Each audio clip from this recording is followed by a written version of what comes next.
ఉపాధి హామీ పథకం పరిరక్షణ కార్యక్రమంలో భాగంగా మార్కాపురం జిల్లా తర్లుపాడు మండలం తుమ్మల చెరువు గ్రామంలో వైఎస్ షర్మిల పర్యటించారు. ప్రజలతో కలిసి రచ్చబండ కార్యక్రమంలో పాల్గొన్నారు. ఉపాధి హామీ పథకాన్ని బీజేపీ పాలకులు భ్రష్టు పట్టించారని మండిపడ్డారు. అర్హత కలిగిన పేదలకు 12 లక్షల జాబ్ కార్డులను రద్దు చేశారని చెప్పారు.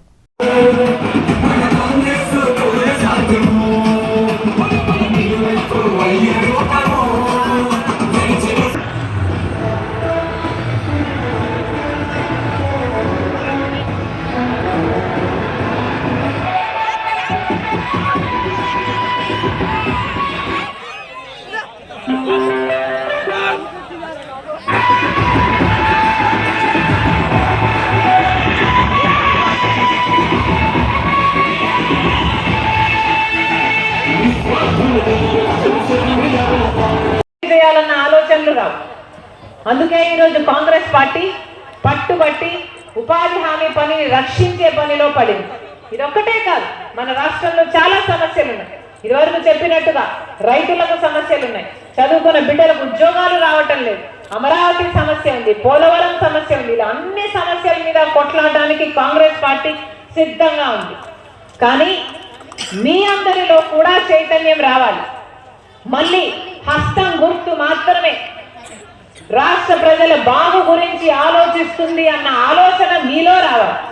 గుర్తుందా అన్న? హస్తం గుర్తు అన్నా గుర్తుందా? రాజశేఖర రెడ్డి గారి పార్టీ, కాంగ్రెస్ పార్టీ, రాజశేఖర రెడ్డి గారి పార్టీ. కాంగ్రెస్ పార్టీ నాయకుడిగా రాజశేఖర రెడ్డి గారు ఎన్నో అద్భుతమైన పథకాలను తెచ్చారు, అద్భుతంగా అమలు చేసి చూపారు. మళ్ళీ అవన్నీ సాధ్యం కావాలి అంటే కాంగ్రెస్ పార్టీతోనే సాధ్యం అవుతాయి. ఈ మిగతా పార్టీలన్నీ వాళ్ళ స్వార్థ రాజకీయాలే చేస్తారు, బీజేపీకి సలాంగిరి గులాంగిరియే చేస్తారు. ప్రజల గురించి ఆలోచన వీళ్ళకు లేదు. అందుకే చెప్తున్నా, కాంగ్రెస్ పార్టీ ప్రజల పక్షాన నిలబడాలని నిర్ణయించే ఈరోజు రాజశేఖర రెడ్డి బిడ్డ మీ ముందు నిల్చుంది. మీ అందరూ కలిసి కాంగ్రెస్ పార్టీని బలపరుస్తేనే మార్పు సాధ్యం. మీ అందరూ కలిసి కాంగ్రెస్ పార్టీని బలపరుస్తేనే మన బిడ్డల జీవితాలు బాగుపడతాయి, మన రాష్ట్రము బాగుపడుతుంది, మన రాష్ట్రాన్ని కట్టుకోగలం. ప్రత్యేక హోదా ఇవ్వాలి అన్నది మన చట్టంలో రాసి పెట్టింది.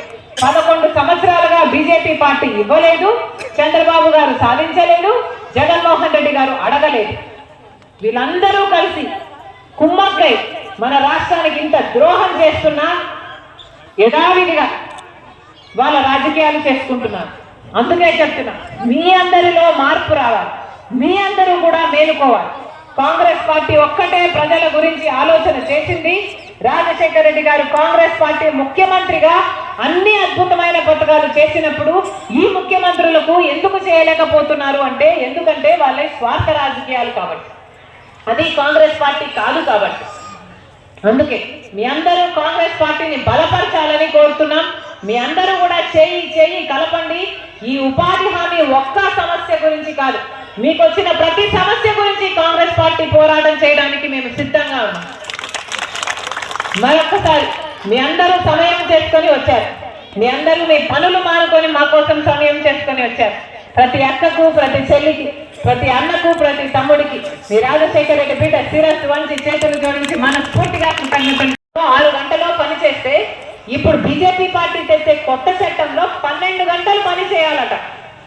అది కూడా మండుటి ఎండలో. చేతనవుతుందా? ఆడవాళ్ళకు కాదు కదా, కనీసం మగవాళ్ళకైనా 12 గంటలు పని చేయ చేతనవుతుందా? ఇంత దారుణంగా చట్టాలు మారుస్తుంది బీజేపీ పార్టీ. చంద్రబాబు గారు ఇదే బిల్లుకు అక్కడ మద్దతు ఇచ్చారు పార్లమెంటులో, మార్చుకోండి అని. బీజేపీ పార్టీకి మద్దతు ఇచ్చి వచ్చారు.